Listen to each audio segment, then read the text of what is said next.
An advisory group for the FDA has voted against using psychedelic drugs to treat post-traumatic stress disorder. It is a setback for patients in a clinical trial who say that the therapy actually improved their symptoms. Here to talk about that, answer questions, Dr. Michelle DeBlasi, psychiatrist at Tufts Medical Center. Doctor, it's always great to see you. So this is the first time the FDA has ever considered approving psychedelic drugs like ecstasy and Molly for a medical purpose. Could these, and I'm quoting here, party drugs actually help patients?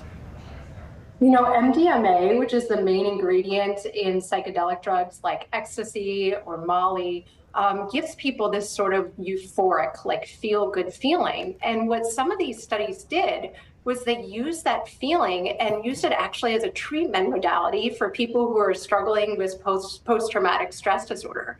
Because what they found was with the appropriate dosing, these patients could actually get beyond some of the negative emotions they have from their traumatic events and truly delve into therapy and actually process a lot of the things that were happening to them.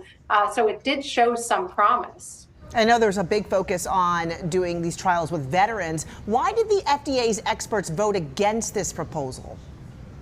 Yeah, so they had several concerns. You know, one of the biggest concerns they had was that a lot of the studies had this sort of bias to it. I mean, it was pretty obvious for the patients who were getting MDMA, for example, that they knew they were getting it, right? Because it's this very clear euphoric feeling. And so that they felt like biased a lot of the studies.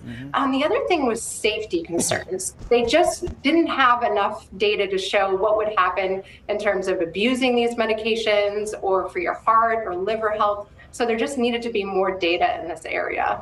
So doctor, given all of that, what happens next? Looked into the crystal ball. What happens next? So the FDA ultimately will make the decision, right? But they're going to seriously consider what the FDA advisors are saying, and they're going to take their opinions and concerns into account. But I do think that this is a really big area of promise, and I think it's a great area of growth to really explore these psychedelic drugs and see if they could actually be used as tools to help people who are really crippled with these serious mental health disorders. So I think more to come. All right, we'll be watching to see what comes about. Thank you so much, Dr. DeBlasi. We appreciate your time. Great to see you, doctor. Let's